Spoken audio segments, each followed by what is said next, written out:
Deborah by Josephine Tey.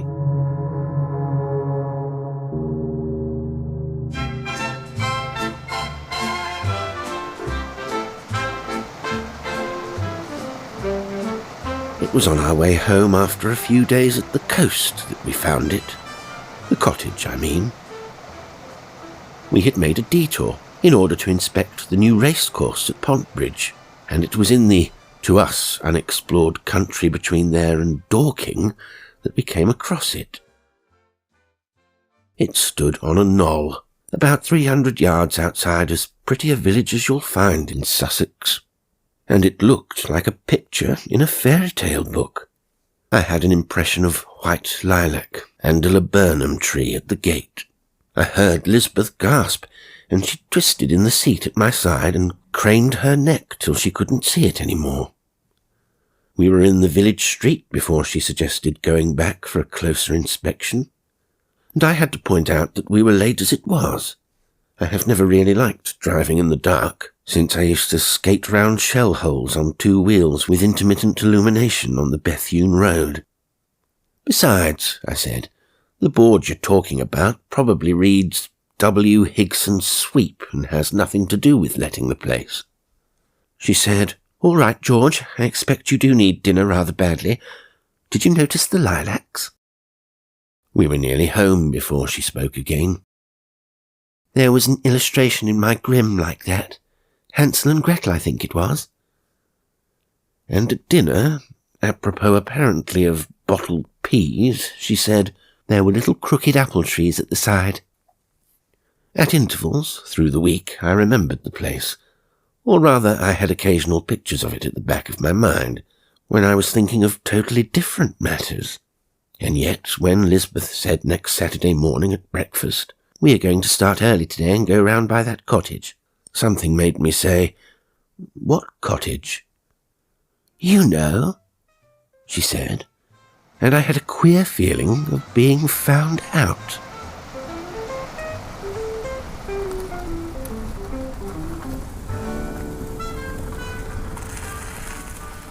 When we pulled up at the little green gate in the hedge, Lisbeth clicked her tongue, the way she always does when she has scored off me, for the notice board, planted drunkenly at one corner of the garden, read, "To let." There the information ended. There was no apply to or at. We went back to the village, and in a thatched post office got the information we wanted. The cottage was most certainly to let, and the key was to be had at Halkett's. Well, Halkett's was the farm on the slope behind the cottage.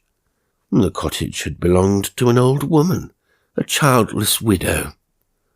She had died about 8 years ago, come June. The present owner was a grandnephew of the old woman, who lived in New Zealand and had never seen the place. He was sort of sentimental about the cottage, though, and wouldn't sell it. It was only to let, and the Halketts looked after it. We took ourselves to Halkett's, where a large damsel in blue gingham, her enormous arms bare to the elbow and still damp, announced that she would fetch Miss Halkett to us, and clattered down the cool tiled passage with the threat still on her lips. Miss Halkett proved to be a replica of her maid, perhaps a pound or 2 less, and a shade lighter on her feet, a pleasant, practical girl. She fetched the key and accompanied us down the field path to the cottage. We should have preferred to explore it alone, but could not very well refuse her chaperonage. She preceded us into the living room and drew aside the curtains that hung across the latticed windows. "Why," said Lisbeth, "it's furnished." "Yes, the nephew I was telling you of said that it was to stay just the way it was when old Deborah died, and tenants were to be taken only on that condition. We look after it when it isn't let." In spite of the emptiness of the wide hearth, the room had a pleasant look, very welcoming. It was, moreover, an authentic cottage interior. There were no Liberty cretons, no rush mats, no colour scheme. The curtains, as Lisbeth remarked afterwards, were made of flowered chintz at a few pence a yard, and the possibly valuable bits of china on the mantelpiece were cheek by jowl with the kind of tea caddy a grocer gives away at Christmas, and souvenirs of 6 watering places. Nothing in the room had been placed there for its effect. Each article was there because of its value to the owner. And yet, in spite of that, or perhaps because of it, the room had a charm that no arranged room in my experience ever had. And the rest of the house was the same. We moved out of doors and stood looking at the place in a sort of speechless satisfaction. On one side the garden was bounded by a row of white lilac trees, heavy with bloom. At the back, rather close to the house, were aspen poplars, the kind that make a sound like rain when the lightest wind comes, and on the grass at the other side were Lisbeth's crooked little apple trees. By the road ran a very low hedge of box. A narrow brick path went up to the door, but not round the house. There was no back door, and the grass, unbroken by any flower beds, grew close up to the walls. It was no show place, inside or out, but it had a most definite charm. All buildings have an atmosphere of some kind or other. Laburnum Cottage, for that was its prosaic name, had an air of primness. It wasn't smug, not even complacent, but there was a happy, well-orderedness about it. It both deprecated and disowned the tipsy notice board. The unmown grass had the incongruous effect of dishevelled hair on a carefully dressed woman, and yet it wasn't in its physical peculiarities that the primness lay. You can get an ordered effect with poplars or cypress or trimmed box, but lilacs are not exactly prim, and the laburnum at the gate was positively wanton. The primness hung in the atmosphere itself, somehow. As we came back to the living room, Lisbeth said, "You keep it beautifully, Miss Halkett. We shall have something to live up to." Facial expression is the subtlest thing on earth. What is the difference between a pleased blush and an uncomfortable flush? Something too indefinite for words, isn't it? And yet, as definite as daylight. It was certainly an uncomfortable flush that showed in Miss Halkett's honest visage at the moment, and she turned with obvious relief to follow Lisbeth, who had been examining a piece of lustware, to a second inspection of the kitchen. Now, why? We left the place some 10 minutes later, its accepted tenants, and Lisbeth's parting words to Miss Halkett were, "And do take down the board at once, won't you? It's a blot." All the way to the coast she was jubilant, the burden of her song being that it should be our luck to get it when country cottages were at a premium. "Perhaps there is a snag somewhere," I suggested. "Don't let's crow too soon." "George, you unbearable wet blanket," she said. "I won't be damped by you, I just won't. If you want to be liverish on a glorious spring morning on your way to the sea through a country reeking of lilac, you'll have to do it without my hitherto unfailing sympathy." And certainly it would be difficult to find a snag in the perfect days we spent at the cottage.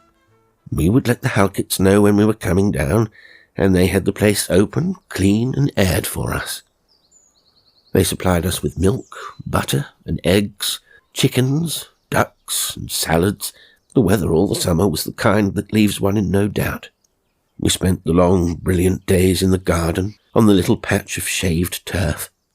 I working in a deck chair, Lisbeth supine in a hammock slung from the lilac trees. Little flaws of wind ran in whispering patter through the aspen poplars, and ceased abruptly, as if afraid of being overheard.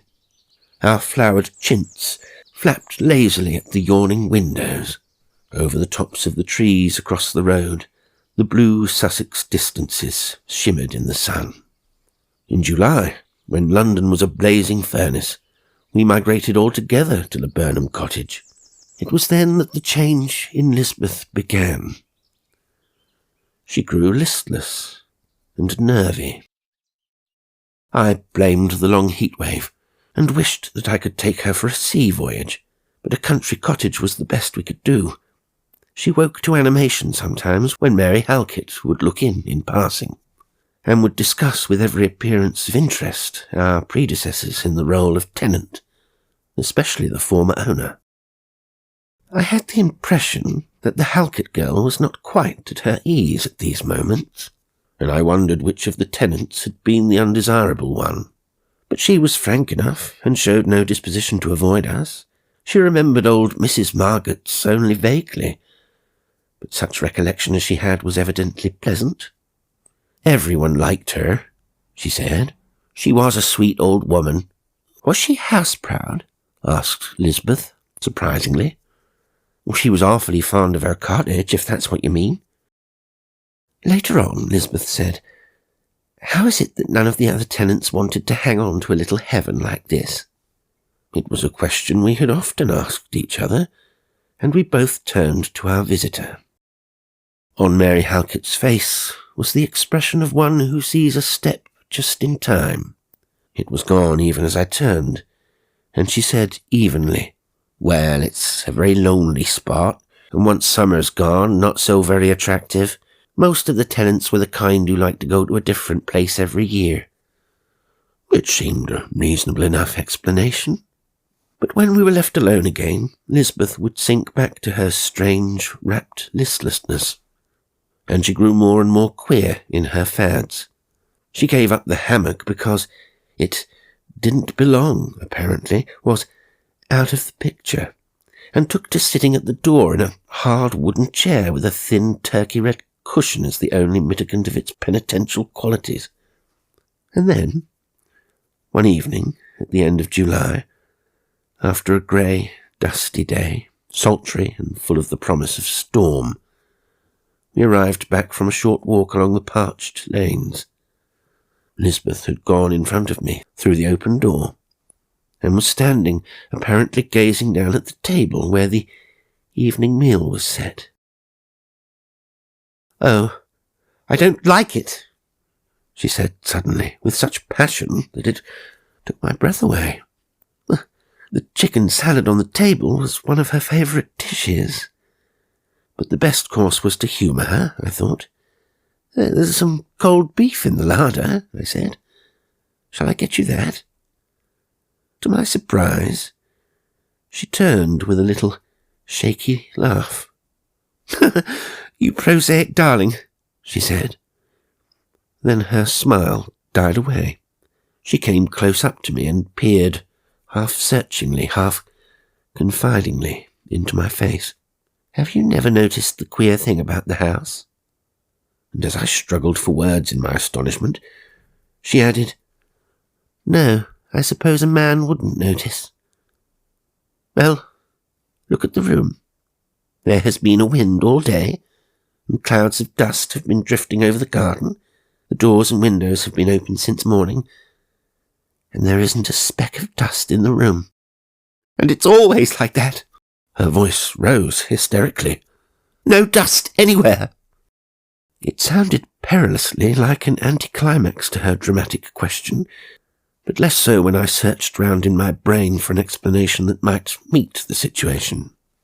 There didn't seem to be one at hand, somehow. And the longer I searched, the more at sea I became. To my unbounded relief, however, Lisbeth lapsed suddenly from the borders of hysteria to her normal calm.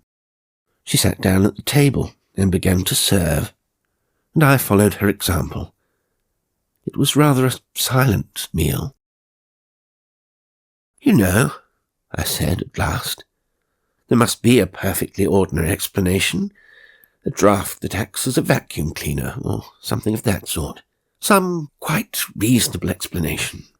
She was silent, crumbling her bread, and then she said rather absently, "Oh, perfectly reasonable."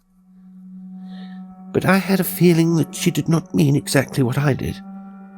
We dropped the subject, and the next morning the weather broke, and we went back to town.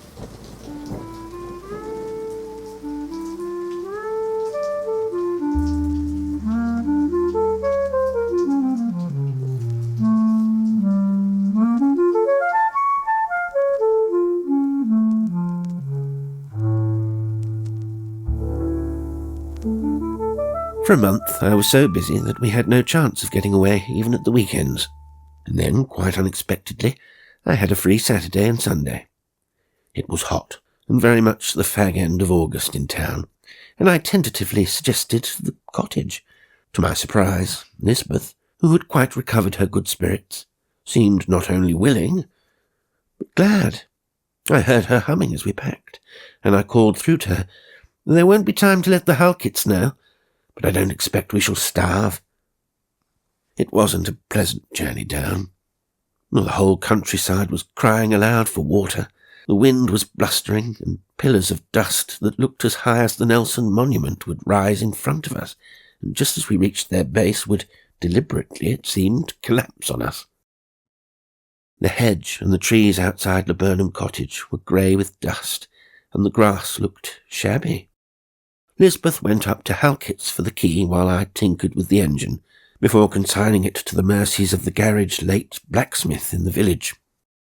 "There was no one to be seen at Halkett's," she said when she came back, "so I just took the key off the nail." I joined her at the door and went into the living room with her. Do you know the feeling you have sometimes on entering a room that has just that moment been vacated? You didn't see or hear a door closing, but you have the impression that someone went out as you came in. Well, there wasn't another door to the living room at Laburnum Cottage, but I most distinctly had that feeling. Lisbeth was examining the shining spick-and-span room with interest. "I just wanted to be sure," she said, inconsequently.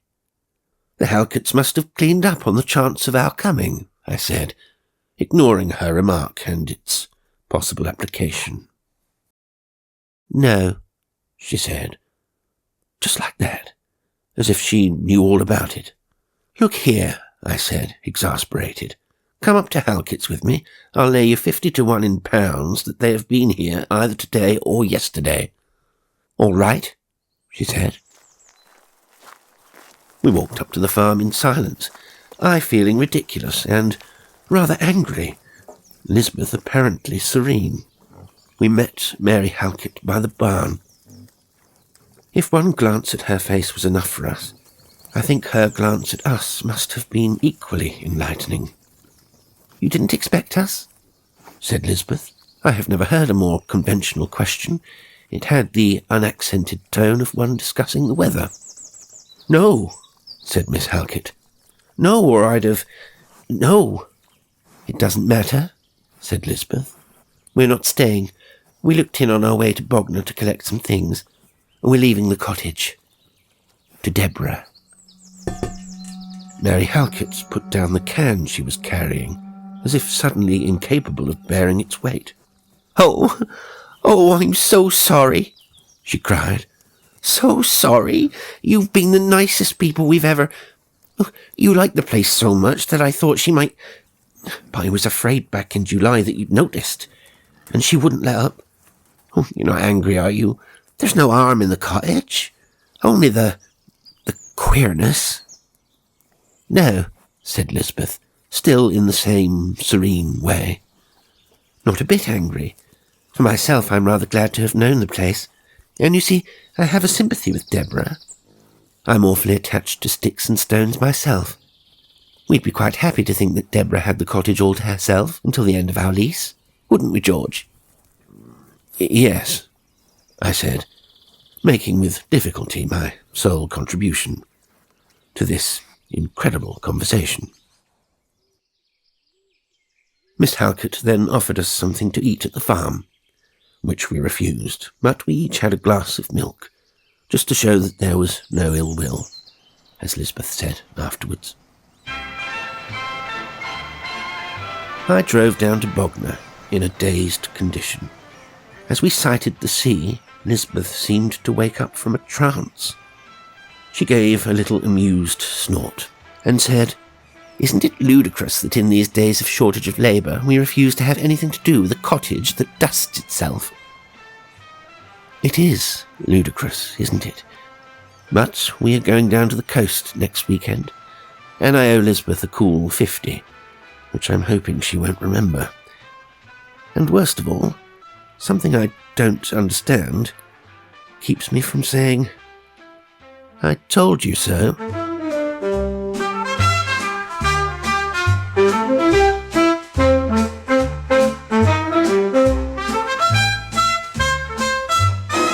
Today's story was Deborah by Josephine Tey.